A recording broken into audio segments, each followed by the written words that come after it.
बंद रास्ते भी कभी पूरे बंद नहीं होते हैं। बंद रास्ते भी कभी पूरे बंद नहीं होते हैं। अधूरे सपने भी हमेशा अधूरे नहीं होते हैं। क्योंकि जब तक उम्मीद है, आशा है, तब तक जंग जारी है।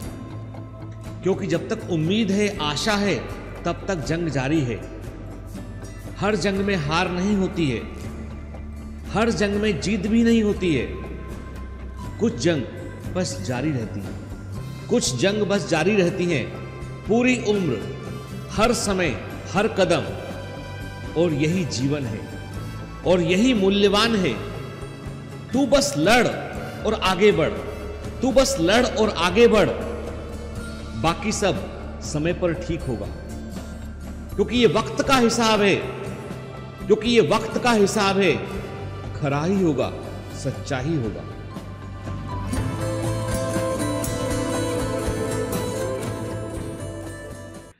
हार्ट कनेक्ट के सेकंड एपिसोड में आपका स्वागत है। फर्स्ट एपिसोड में आप में से कई सारे लोगों ने बहुत सारे कमेंट किए, काफी लोगों ने उसको देखा। Thank you very much for that kind of response. तो हार्ट कनेक्ट का हमारा जो पर्पस है वो ये है कि आपकी जो प्रॉब्लम आप फेस करते हैं जीवन में, किसी को आप शेयर नहीं कर पाते हैं, उन समस्याओं को आप हम तक भेजेंगे। और जो रिलेवेंट प्रॉब्लम होंगी, जिन प्रॉब्लम से अधिकांश लोगों को फायदा हो सकता होगा, उन प्रॉब्लम के सॉल्यूशन को सुनकर वैसी समस्याओं को यहां पर हम लेते हैं। ठीक है, मेल आईडी आप सभी को मालूम है कि जहां पर आपको जो है वो मेल करना है। तो स्क्रीन पर आपको दिखाई पड़ रहा है हार्ट कनेक्ट का मेल आईडी। आप इस मेल आईडी पर जो है वो अपने आप को कनेक्ट कर सकते हैं। यहां पर आप मेल भेज सकते हैं और वो मेल हमारी टीम जो है वो देखती है, उसमें से कुछ इंपॉर्टेंट मेल को सिलेक्ट करती है और उनको हम यहां पर सीरीज में शामिल करते हैं। ठीक है, देखिए एपिसोड नंबर 1 में हमने कुछ समस्याओं को लिया था, उनके कुछ टेंटेटिव सॉल्यूशन पर हमने बात की थी।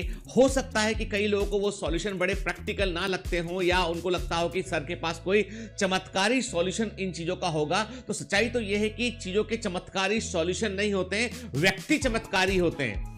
नहीं, कभी भी किसी चीज का चमत्कारी सॉल्यूशन नहीं होता है। क्या कोई मिराकुलस सॉल्यूशन मिल गया हमको? नहीं। एक्चुअली में जब हम डिसाइड कर लेते हैं कि हमें उस समस्या से दूर रहना है, हमें उस समस्या का समाधान ढूंढना है, तो फिर हम बेहतर व्यक्ति बन जाते हैं। मेरी टीम को मैं हमेशा बोलता हूं, जब भी मुझे कोई समस्या बतलाते हैं, मैं हमेशा बोलता हूं कि आप इसका सॉल्यूशन भी बतलाइए। If you know the problem, मतलब आपको समस्या मालूम है, तो आपके दिमाग में 100% एक टेंटेटिव सॉल्यूशन भी होगा। तो हम उन सॉल्यूशन को डिस्कस करते हैं। तो हार्ट कनेक्ट के सेकंड एपिसोड में आज भी हम कुछ मेल लेंगे। तो आपके सामने स्क्रीन पर जो है वो फर्स्ट ईमेल आज का जो है वो दिखाई दे रहा है। Dear sir, NEET 2021 is my second attempt and I am scoring 400 according to OMR sheet. I accept my mistake that I am not able to maintain consistency whole year. I have started with full energy and confidence, but after 4-5 months starts enjoying with friend, not giving test, make many excuses for not studying and distracted from my path. At this time, feeling so much depressed and sad. Don't know what to do next.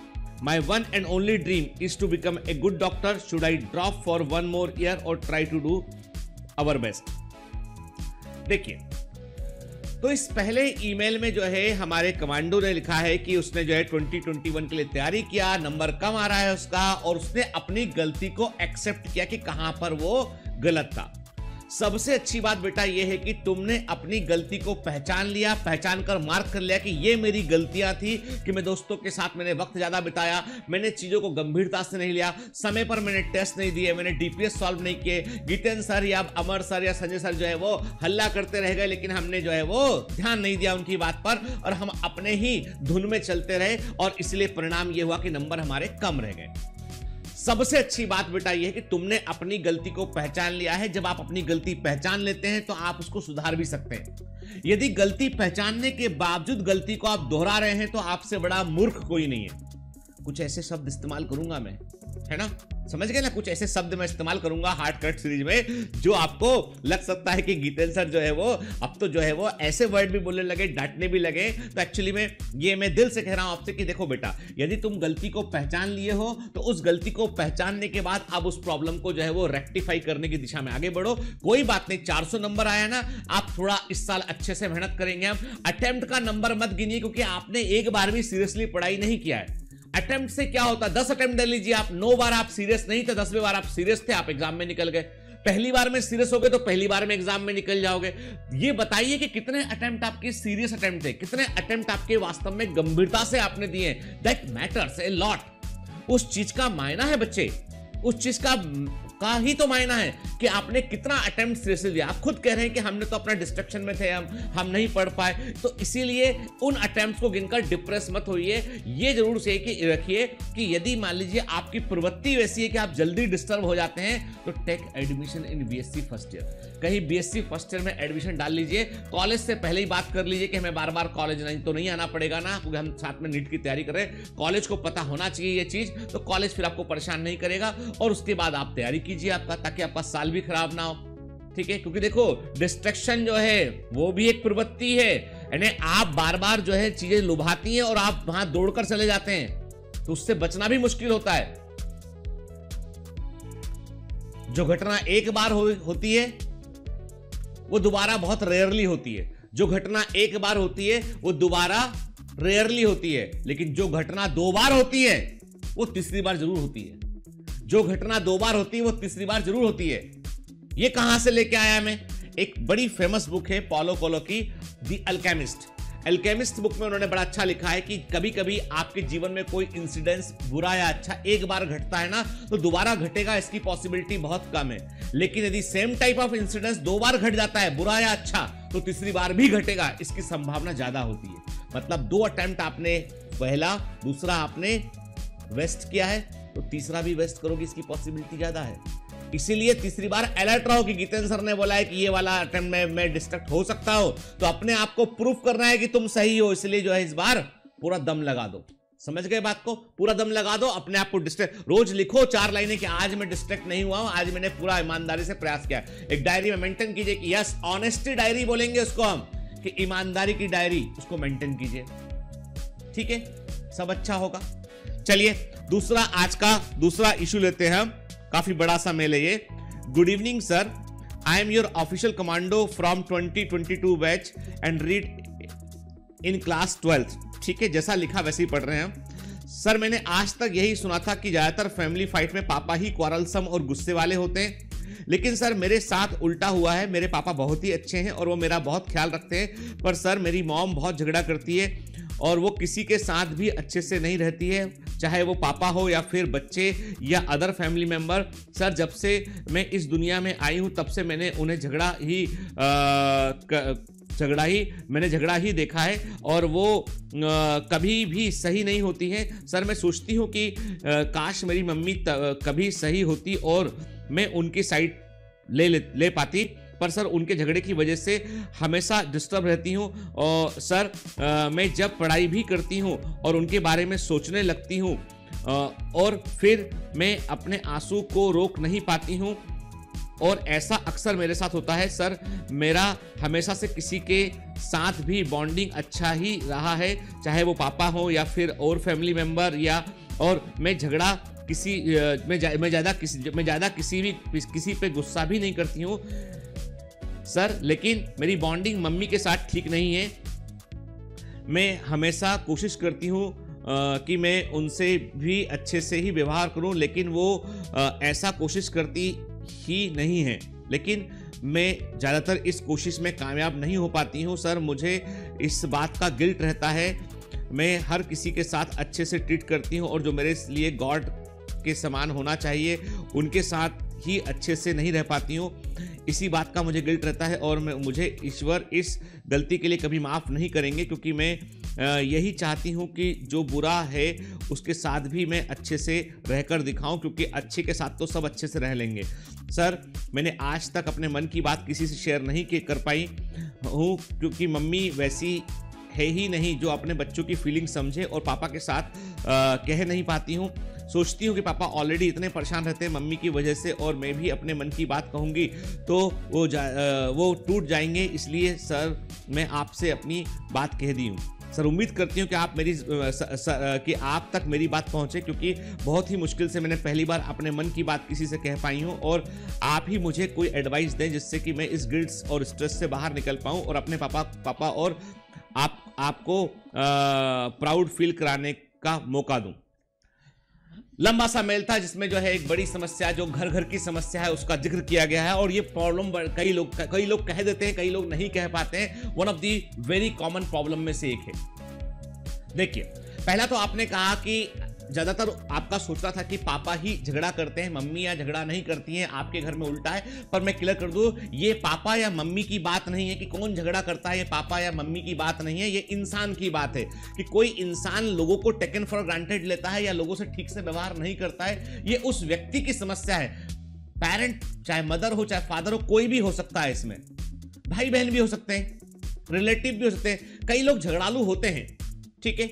अब वो झगड़ालू क्यों होते हैं, पहले हम इसको थोड़ा सा साइंस के पॉइंट ऑफ व्यू से, साइकोलॉजी के पॉइंट ऑफ व्यू समझे तो वो अनसेटिस्फाइड है, वो अपने आप से गुस्सा है। जब आप अपने आप से गुस्सा होंगे तो पूरी दुनिया से गुस्सा रहेंगे आप। जब आप अपने आप से प्रेम करेंगे, अपने आप से गुस्सा नहीं होंगे, आपके मन में कोई गिल्ट नहीं होगा ना, तो आप दूसरे के साथ बुरा कभी नहीं करेंगे। जो मन में एक ग्रंथि होती है, गांठ जो होती है, वो हमें लोगों से लड़ने के लिए प्रेरित करती है। ये ह्यूमन साइकोलॉजी कहती है। मेडिकल साइंस कहता है कि भाई ऐसे लोग जो है, जो अक्सर बात बात पे झगड़ा करते हैं, गुस्सा करते हैं, उनके अंदर कोई ना कोई जो है साइकोलॉजिकल पैच फंसा होता है, और ऐसे लोगों को मेडिकल हेल्प की भी जरूरत होती है। पर ऐसे लोग इस बात को कभी मानने को तैयार नहीं होते हैं कि उन्हें मेडिकल हेल्प चाहिए, और इसलिए वो पूरी जिंदगी झगड़ते झगड़ते गुजार देते हैं। वे अपनी जिंदगी तो नरक बनाकर रखते ही हैं, साथ में दूसरों को भी और अफेक्ट करते हैं। पर अब समस्या तो ये देखी हमने, अब सॉल्यूशन क्या है इसका। देखो, ऐसे लोगों से जो झगड़ालू प्रकृति के लोग होते हैं, उनसे निपटने का सिर्फ एक तरीका होता है, वो है आपका मौन रहना, आपका उनको जवाब ना देना, आपका जो है अपने आप को कंटेंटेड रखना। क्योंकि देखिए, आपका उनके मन पर कोई बस नहीं है, आपका उनके मन पर कोई बस नहीं है, पर आपका अपने मन पर बस है। समझ रहे हैं बात को मैं क्या बोल रहा हूं। आप दूसरे को कंट्रोल नहीं कर सकते हैं, पर आप अपने आप को कंट्रोल कर सकते हैं। आपको इस बात का ध्यान रखना है, दिमाग में एक बात बैठा लेना है कि she need medical help, although वो तैयार नहीं है उसके लिए। तो हम यदि किसी व्यक्ति को पेशेंट के समान देखें, हम कि चलो ये तो मरीज है, तकलीफ में है, इसलिए ऐसा है, कोई प्रॉब्लम है इनको, तो हमारा नजरिया बदल जाता है। हम लोग एज ए डॉक्टर जब कई बार हम पेशेंट को ट्रीट करते हैं, तो पेशेंट कई बार हम लोगों को जब बीमार होता है, गंभीर होता है, कुछ बोल देता है उठ के। कई पेशेंट ऐसे होते हैं जो रीनल फेलियर वाले पेशेंट है, कुछ ऐसे होते हैं जो कुछ अनबन बकरे होते हैं, हाई फीवर ग्रेड वाला फीवर वाला व्यक्ति होता है, वो कई बार जो है बड़े बड़े भयंकर एब्यूजिंग वर्ड भी डॉक्टर को, नर्स को बोल देते हैं वो लोग। पर डॉक्टर नर्स जो है तब भी इंजेक्शन देते हैं, बाकायदा इलाज करते हैं, और मुस्कुराकर जो है वो जवाब देते हैं। वो कभी पलट कर नहीं बोलते कुछ, वो क्योंकि मरीज है, बीमार है, उसको हेल्प की रिक्वायरमेंट है, वो समझ ही नहीं रहा है। वो समझता होता तो बीमार ना होता, वो बीमार है इसलिए वो समझ नहीं पा रहा है। तो क्या करें हम? तो मैं बोलता हूं, आपको अपना माइंडसेट चेंज करना पड़ेगा। आपको सोचना पड़ेगा कि mummy needs help, your mom needs help, उनको मदद की आवश्यकता है, और मदद उनको उनसे काउंटर बहस करके मदद नहीं मिल सकती है। वे झगड़ा करती हैं, पर झगड़ा करने के लिए दो लोगों की रिक्वायरमेंट है। झगड़ा कब होता है? देखो, एक व्यक्ति कुछ बोल रहा है, दूसरा जवाब दे रहा है, पहला फिर कुछ बोल रहा है, दूसरा जवाब दे रहा है, दूसरे ने कुछ बोल दिया, पहले ने जवाब दिया, ये झगड़ा होता है। लेकिन यदि पहला व्यक्ति बोल रहा है और आप शांत है, आपका दिमाग शांत है, आपने अपने मन को मना समझा कर रखा है कि कोई बात नहीं, बीमार है, हेल्प कर देते हैं कि, तो क्या कोई आपसे झगड़ा कर सकता है? क्या कोई आपसे आपकी मर्जी के बगैर झगड़ सकता है? नहीं, आपकी मर्जी के बगैर कोई आपसे नहीं झगड़ सकता है। आपकी मर्जी के बगैर कोई आपसे नहीं झगड़ सकता है। एक बार मुझे अच्छे से ध्यान है कि एक बार जो है मैं अपने बच्चों के स्कूल, जब स्कूल खुले थे 2019 की बात है ना, वंस अपॉन अ टाइम कि जब स्कूल भी खुला करते थे, तो उस समय 2019 की बात है कि उस समय जो है अप्रैल का महीना रहा होगा, तब मैं 2019 है, तो उस समय मैं अपने बच्चों के स्कूल किसी काम से मैं गया था, तो मतलब भारती साथ में थी, शायद उस दिन ड्राइवर नहीं आया था और बच्चों की कुछ मार्कशीट लेने कुछ स्कूल का काम था, इतना मुझे मालूम है। तो मैं अपनी गाड़ी में जो है वो मैंने कार में अपनी वाइफ को लिया, मैंने बच्चे को लिया और ये इनको लेके मैं स्कूल तक पहुंचा। अब स्कूल के सामने क्या पार्किंग का बड़ा इशू है मुंबई के अंदर, तो मैंने गाड़ी अपनी साइड में कहीं पे, मैंने ऐसे गाड़ी में मैं बैठा हुआ था कि कोई दिक्कत किसी को होगी तो गाड़ी में आगे पीछे कर लूंगा, मैं बैठा हुआ था। बच्चे और जो है बड़ा वाला बेटा और भारती जो है वो अंदर ऑफिस में स्कूल में प्रिंसिपल से मिलने गए हुए थे। 5 मिनट 7 मिनट 10 मिनट हो गया, एक लेडी पीछे से आई, चूंकि वहां पे बस कहीं से टर्न हो रही होगी उनकी, तो बस को टर्न होने में दिक्कत गया, बस ने हॉर्न बजाया तो थोड़ा मैंने गाड़ी आगे पीछे की, तो 2-5 मिनट का वक्त लग गया। 2-5 मिनट का वक्त लग गया, भाई गाड़ी को आप स्टार्ट करोगे, आगे जगह देखोगे कहाँ लेके जाए हम, आगे कहाँ साइड लगा दे, 2-5 मिनट का वक्त लग गया। वो लेडी बस से उतरी, उतरने के बाद उसने मेरी गाड़ी के शीशे को उसने नॉक किया और एक सांस में उसने कम से कम 100 गालियां मेरे को बकी होंगी, इंग्लिश में, हिंदी में, मराठी में, सब तरह की भाषाओं में उसने बहुत सारा इडियट से लेके सारी बातें मुझे बोल डाली उसने। 5 मिनट तक एकदम गुस्से में, पसीने से एकदम जो है वो एकदम हैरान परेशान, बहुत जम के गुस्सा उसने निकाला। कि कोई दूसरा व्यक्ति होता तो वो गेट से बाहर निकलता और उसको 4 बातें उसको भी बोलता कि भाई ये क्या है, मतलब हम गाड़ी आगे पीछे ले तो लिए हैं। कि मैंने शांति से, मैंने केवल उसके फेशियल एक्सप्रेशन को देखा मैंने, क्योंकि गाड़ी का शीशा नॉक किया, मैंने शीशे को नीचे नहीं किया, मैंने थोड़ा सा ओपन था तो आवाज बराबर वहां से आ रही थी क्या बोल रही है उठ के। तो मैं इसके केवल एक्सप्रेशन को पढ़ा, मुझे देख के लगा कि इसको बहुत तकलीफ है। इसको फर्स्ट टाइम आई रियलाइज, मैंने उसको उसके एक्सप्रेशन को देख के मुझे लगा तकलीफ है इसको बहुत, और इसकी जो तकलीफ है उस तकलीफ के चलते ये जो है वो गुस्से में है। और ये गुस्सा जो है उसके लिए, मैं जैसे प्रेशर कुकर की सीटी होती है ना, कुकर में बहुत दबाव बन जाता तो फिर सीटी बजती है एक जोर से के, तो वैसे विसिल के समान ये है। तो मैं अपने आप को थैंकफुल मनाया, चलो कम से कम इसे गुस्सा निकालने के लिए मैं मिल गया, बात खत्म हो गई। के जब उसने अपना गुस्सा लेके उसने देखा कि मेरा कोई एक्सप्रेशन नहीं है उसने, और उसके बाद फिर मैंने शीशा खोला और मेरे पास छोटी पानी की बोतल गाड़ी में रखता हूँ हमेशा, मैंने एक निकाल के दी कि मैंने कहा सॉरी, आगे से मैं ध्यान रखूंगा, इतना बोला मैंने। फिर वो उसके बाद वहां से चली गई। फिर 2 मिनट के बाद वो लौट कर आई और दोबारा आके बोली एक्सट्रीमली वेरी सॉरी, मैं बहुत कुछ कह दिया आपसे मैं, और मुझे गुस्सा था इसलिए मैं कह दिया आपसे, आप उम्मीदें बुरा नहीं मानेंगे। मैं मुस्कुरा दिया, कुछ नहीं बोला। कई बार क्या होता है, कई बार हम गुस्सा जो है ना, कई बार वो रिएक्शन होता है, ठीक है। तो मैं ये नहीं बोलता हूं आपसे, मैं ये बोलता हूं आपसे कि आपको इस बात का ध्यान रखना है कि आपकी मम्मी गुस्सा करती हैं, कोई समस्या होगी उनको, ये मान लेते हैं हम 1 मिनट के लिए, कोई तकलीफ रही होगी जीवन में, कोई ऐसा इंसिडेंस घटा होगा जिसके बाद वो खुश नहीं है, उसके बाद से वो कोई मन चाह कर कोई आदमी जो है वो उसका व्यवहार का ये हिस्सा यदि परमानेंट बन जाए, मतलब पर्सनालिटी में फॉल्ट हो चुका है, तो उसको हेल्प की जरूरत है। तो हमको क्या करना है, हमको नंबर 1 उनको इस चीज का मौका नहीं देना है कि वो हमसे जो है वो झगड़ा करे। जब कुछ बोलते हैं तो हमें पलट कर झगड़े की आवश्यकता नहीं है हमको। हम यदि आप ये मान लेंगे ना कि मम्मी को हेल्प की रिक्वायरमेंट है, तो आपके मन का गिल्ट भी निकल जाएगा, क्योंकि आप फिर लड़ेंगे नहीं उनसे, आप जवाब नहीं देंगे उसमें, तो गिल्ट निकल जाएगा। और आपके मन का मैं ये होना चाहिए कि मैं अच्छी डॉक्टर बनूंगी, मैं अच्छे से पढ़ूंगी, मैं अच्छा कुछ लाइफ में करूंगी मैं, और अपनी मम्मी की मैं हेल्प करूंगी। You should feel like that कि she need help, actually she need help, परंतु वो तैयार नहीं है उसके लिए, और उनको समझाना मुश्किल काम है, लेकिन आपको उनकी मदद करनी। नजरिया बदल लोगे बेटा तो जीवन में आधी समस्याएं आपकी उल्टी हो जाएंगी। वो आपको जो समस्याएं दिख रही थी उसमें आपको सॉल्यूशन नजर आने लगेंगे। आई बात समझ? और तुमको यही सोचना है कि तुम अच्छे हो, वो भी अच्छी है, सब अच्छे हैं। जो मानसिक सेटअप है वो थोड़े डिस्टर्ब हो गए कि हम जो हमारी ट्यूनिंग जिसे बोलते हैं हम फ्रीक्वेंसी मैच नहीं कर पा रही है, try to match the frequency, समस्याएं सॉल्व हो जाएगी। आप कर देखिए। तो चलिए आज का तीसरा मेल लेते हैं हम। तो थर्ड मेल हमारे सामने जो है वो है, गुड इवनिंग सर, मुझे मेरी विलेज की एक लड़की पसंद आती थी 3 साल से, 3 ईयर से, और मैं BUMS में सिलेक्शन के बाद उसके पापा से शादी के लिए कहा और वो मान गए, और फिर हम दोनों में प्यार भी हो गया। लेकिन 6 मंथ बाद जब मैंने अपने घर पे बताई तो मेरी सिस्टर और मम्मी नहीं मान रही हैं, कह रही हैं कि डॉक्टर से शादी करना। सर मैंने कोशिश किया लेकिन मैं उसको नहीं भूल पा रहा, लेकिन सर पापा मेरे राजी हैं। सर आप बताइए मैं अब क्या करूं? Thank you sir. अब ये ऐसा मुद्दा है, प्यार मोहब्बत, ठीक है, और ये बड़ा जेन्युइन मुद्दा है कि कई लोगों के घर में एक चीज है मैरिज को लेके। आपको मैं कुछ फंडे क्लियर करता हूं, चलिए आपके में।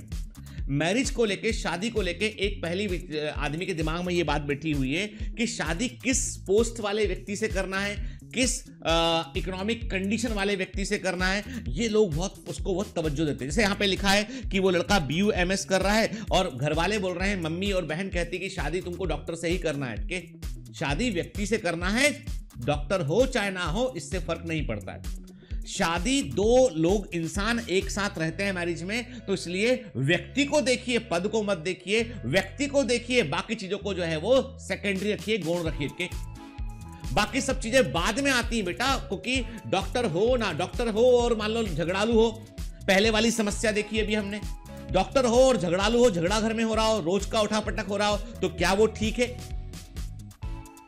या जो आपके मन का है, परिवार मिलकर रहे, प्रेम से परिवार रहे मिलकर, वो ज्यादा इंपॉर्टेंट है? आप खुद सोचिए। तो इसलिए ये मैटर जो आपके सामने आ रहा है, ये बिल्कुल भी मतलब मैं इसको बहुत ही कंसिडरेबल मैटर नहीं मानता हूं। पापा आपके राजी हैं, उसकी फैमिली में कोई दिक्कत नहीं है, आप दोनों राजी हैं, ठीक है, तो आपकी मम्मी को, बहन को समझना होगा इस बात को कि व्यक्ति अच्छा होना चाहिए। वो कभी मिली है क्या, उससे मिलकर बात की है क्या, उन्होंने क्या एज ए पर्सन क्या जज किया। आप उसको पद से मत देखिए, उसको आप डिग्री से मत तोलिए आप, क्योंकि डिग्रियां वेरी कर सकती हैं, व्यक्ति इंपॉर्टेंट है। याद रखिए, किसी नौकरी का, किसी डिग्री का कोई भविष्य नहीं है, भविष्य एक व्यक्ति का होता है। कि व्यक्ति इंपॉर्टेंट है, यहां पर उसकी पर्सनालिटी इंपॉर्टेंट है, उसका सौम्य व्यक्तित्व इंपॉर्टेंट है।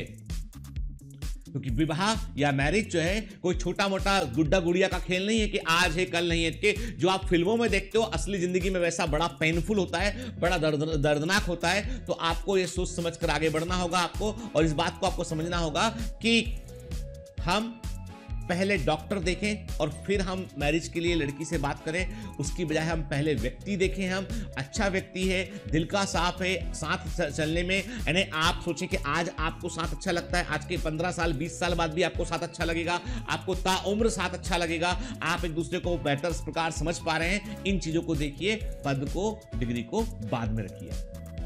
उम्मीद है आपको प्रश्न का उत्तर मिल गया होगा। नेक्स्ट ईमेल हमारे सामने है,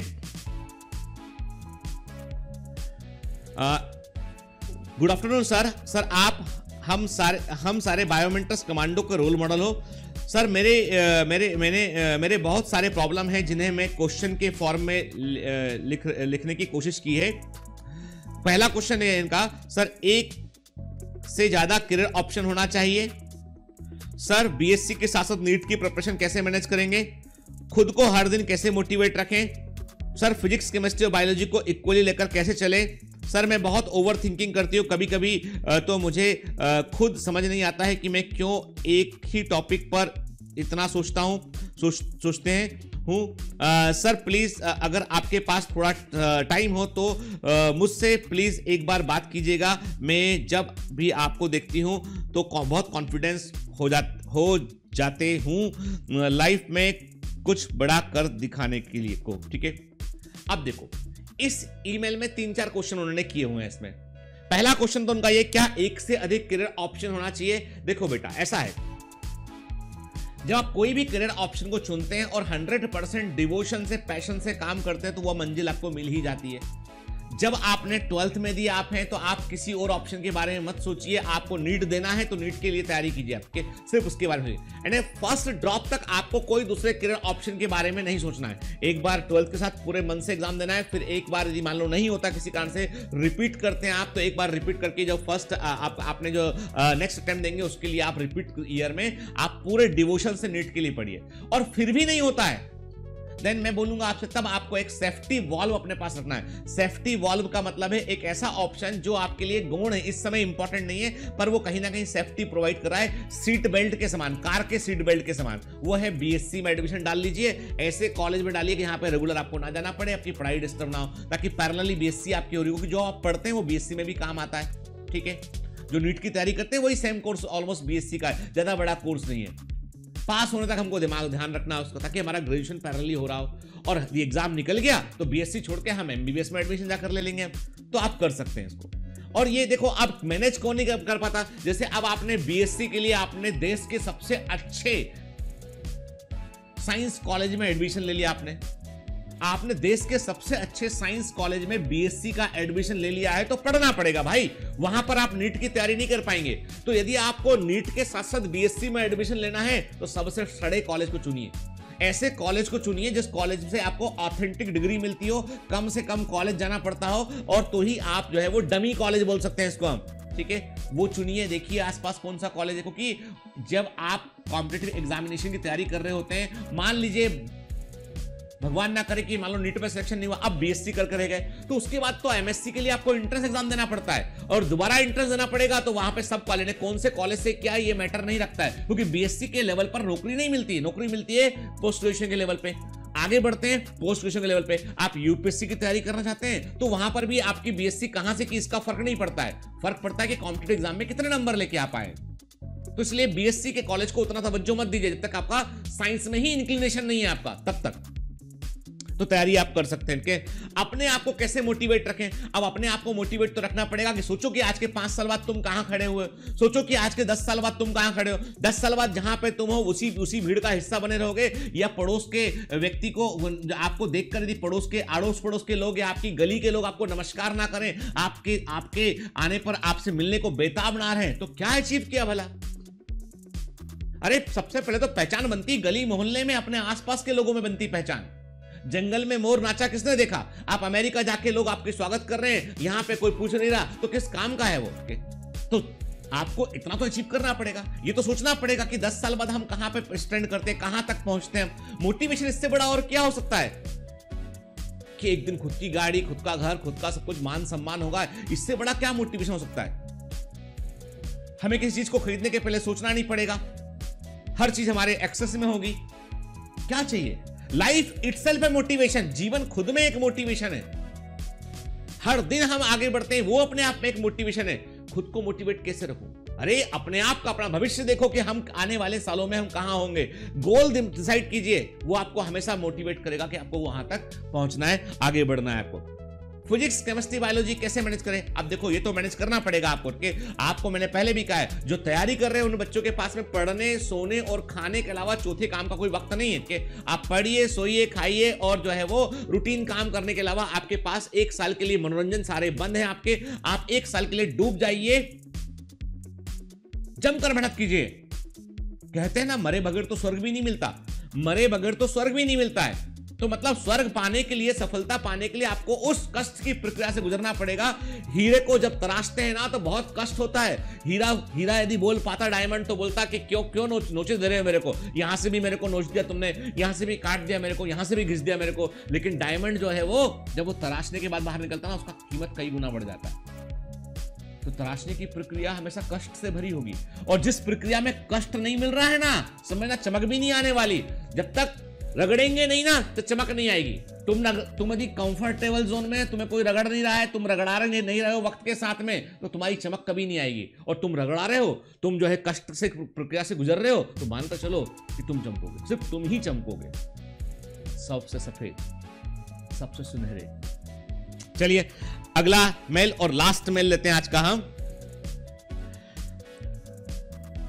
good morning sir, ma'am, sir please इस मैसेज को जितेंद्र सर को दिखा दीजिएगा प्लीज। मेरा नाम, मैं बिहार से बिलोंग करती हूँ, बायोमेंटर्स की ओल्ड कमांडो हूँ। 12 सितंबर को नीट का पेपर था, उसके एक पहले मुझे कोल्ड एंड फीवर हो गया। मैं मेडिसिन ली और नेक्स्ट डे एग्जामिनेशन सिटी चली गई। एग्जामिनेशन सेंटर में एंट्री से पहले मेडिसिन खा ली। गेट पर पे मेरा थर्मल स्क्रीनिंग हुआ तो टेम्परेचर नॉर्मल था। जब रूम में 12:30 में चली गई तो 2 PM पर क्वेश्चन पेपर मिला। उसके थोड़ी देर बाद मुझे स्नीजिंग होने लगी। इन्विजिलेटर दोबारा मेरा थर्मल स्क्रीनिंग करवाए और उस टाइम मेरा टेम्परेचर 102 था। वो मुझे ऑफिस में ले गए। वहाँ प्रिंसिपल बोले कि तुमको सिम्टम था तो तुमको एग्जाम देने क्यों आई। मैं बोली सर वैक्सीन का दोनों डोज लग गया है मुझे। वो बोले थे कि बैठो मैं सीनियर से बात करता हूँ कि तुम्हारा क्या करना है। मैं बहुत रोई, बोली प्लीज़ मुझे रूम में जाने दीजिए, मेरा टाइम वेस्ट हो रहा है। थोड़ी देर बाद वो बोले ठीक है जाओ। जब मैं रूम में आई तो टोटली नर्वस हो चुकी थी। मुझे क्वेश्चन समझ में नहीं आ रहा था। मैंने बायो का क्वेश्चन 2-3 टाइम पढ़ रही थी, फिर भी आंसर नहीं कर पाई थी। जैसे तैसे बायो का सेक्शन और की फिजिक्स एंड केमिस्ट्री की क्वेश्चन के लिए मेरे पास, फिजिक्स और केमिस्ट्री के क्वेश्चन के लिए मेरे पास टाइम नहीं था। एग्जाम ओवर होने के बाद मुझे सेंटर से बाहर निकलने का मन नहीं कर रहा था। मुझे ये लग रहा था कि बाहर पापा जी को क्या जवाब दूंगी। ये मेरा 3rd अटेम्प्ट था। मैं मम्मी पापा से प्रॉमिस की थी इस बार कॉलेज मिल जाएगा। मैं पूरे साल बहुत अच्छे से पढ़ी थी। माइंड में नेगेटिव थॉट भी आ रहे थे। फिर मुझे सर की बातें याद आने लगी और मैं सेंटर से बाहर आई। पापा जी को सारी बात बताई। घर पे आने के बाद बहुत रोई। मम्मी पापा ने मुझे समझाया, बोले कि तुम अपना बेस्ट दी थी एंड तुम दोबारा प्रिपरेशन करो, ठीक है। देखिए अब इस समस्या में यह है कि आप देखो आपने क्या गलती किया। आपने ये गलती किया, पहला गलती आपने ये किया कि आपको जब तबीयत आपकी ठीक नहीं थी और आपने मेडिसिन लिया था, आपको अपने सेंटर पर जाकर ये बताना था पहले से कि सर मैंने मेडिसिन लिया है, मेरे को वैक्सीन लग चुका है, मेरा तबीयत मुझे थोड़ा ठीक नहीं लग रहा है, पर मुझे एग्जाम देना जरूरी है। तो एग्जाम ऐसा नहीं है, आपके प्रिंसिपल एक पॉइंट पे गलत हैं। जिन लोगों को यदि इस तरह का कोई सिम्टम आ रहा है, तकलीफ है, तो उन लोगों को एग्जाम देने की मनाही बिल्कुल भी नहीं थी। उनको अलग से बैठाकर एग्जाम देने की व्यवस्था करने का प्रोविजन है। तो आपने ये एक बड़ी गलती की कि आपने मेडिसिन खा के सिम्टम जब दब गए तो आपने जो है वो अपने प्रिंसिपल को उसने बताया नहीं। यदि आपने 12 बजे अपने प्रिंसिपल को बताया होता, वो आपके सीनियर से बात करते और 2 से 5 आपको अलग कमरे में बिठाकर एग्जाम वो दिलवाते। ये उनकी जिम्मेदारी का हिस्सा था। तो अब यहां पर गलती क्या हुआ? गलती आपसे हुआ यहां पर कि आपने टेबलेट खाया, आप तब तक ठीक फील कर रही थी जब तक गोली का असर रहा, और उसके बाद आपका जब सिम्टम आने लगे तो उन्होंने स्क्रीनिंग कराया। तो उस पूरी प्रोसेस में जो प्रोसेस आपके एग्जाम के पहले हो जाना चाहिए थी, वो प्रोसेस को उन्होंने ड्यूरिंग द एग्जाम किया और उससे आप एकदम से नर्वस हो गए। तो ये सिचुएशन में गलती, मैं ये बोलूंगा कि गलती आपकी नेग्लिजेंस था। गलती नहीं बोलूंगा इसको, मैं नेग्लिजेंस बोलूंगा। अपना शब्द वापस लेता हूं, मैं बोलूंगा आपने लापरवाही किया, और आपके उस लापरवाही के चलते जो है प्रिंसिपल ने जो किया वो गलत किसी एंगल से नहीं था। शायद उनको जानकारी नहीं होगी, लेकिन यदि आपने 12 बजे ही उनको बताया होता कि ये सिम्टम थे, मेरे को ये था, और मैं आपको लगा होगा कि शायद कि वो सिम्टम आपके दोबारा नहीं आएंगे। पर मैं हमेशा कहता हूं कि आप यदि ऑनेस्टली सब चीजें बता देंगे तो समस्याएं आपकी आधी से अधिक सॉल्व हो जाएंगी। आप जाके बोलते कि मेरे को सर मैंने एक गोली खाई है, वैक्सीन मुझे लग चुका है, कोविड की संभावनाएं कम लग रही है, लेकिन मैं चाहूंगी आप मेरा कहीं अलग बैठने का अरेंजमेंट कर दीजिए, तो वो करवाते। ये प्रोविजन है, आप देख लीजिए, उसमें प्रोविजन है इसमें। तो अब जो हो गया तो उसको तो बदल नहीं सकते हम, जो हो चुका तो वो तो हो चुका। तो अब हमें क्या करना है? अब हमें जो है हमको अगले साल की तैयारी करनी है। जब इतना मेहनत किया, यहां तक पहुंचे, वक्त चलो ठीक है, कभी वक्त ठीक नहीं होता है, कभी हमारे अनुसार चीजें नहीं होती हैं, लेकिन इसका मतलब ये नहीं कि मंजिल कहीं जो है वो झिटक गई है। कोई बात नहीं, वक्त लग सकता है लेकिन हम रुकेंगे नहीं तो हम पहुंचेंगे जरूर। वक्त लग सकता है लेकिन यदि हम रुकेंगे नहीं तो अपनी मंजिल तक हम पहुंचेंगे जरूर। धीमे धीमे ही सही, पर पहुंचेंगे जरूर। और पहुंचना और मंजिल पर पहुंचकर जीत जाना वो जरूरी होता है। तो उम्मीद है हार्ट कनेक्ट के इस सेकंड एपिसोड में मैंने कई सारी समस्याओं को लिया, उसके आपको उत्तर मिले होंगे। और आगे भी आप सपोर्ट बनाए रखिए। आपको जो पूछना है वो क्वेरीज आप जो है हमारे दिए गए ईमेल एड्रेस पर आप उसको भेज सकते हैं आप उसमें, और हम पूरी कोशिश करेंगे जो रिलेवेंट मेल है उनको लें और आप उनके ऊपर हम सॉल्यूशंस को हम निकालें। ठीक है, आपको सॉल्यूशंस प्रोवाइड करें कम से कम हम के। और देखो, हो सकता है कि मैंने पहले भी कहा है कि मैजिकल सॉल्यूशन मेरे पास नहीं है। हो सकता है कि कोई विचार आपको लगे कि सर तो ऐसा थ्योरेटिकली बोल दिए, पर मैं कहता हूं एक बार सोचिएगा जरूर जो मैंने कहा है आपसे, क्योंकि ये हार्ट कनेक्ट है और दिल की बातें कभी झूठी नहीं होती है, वो काम करती है। Have a great day, all the best.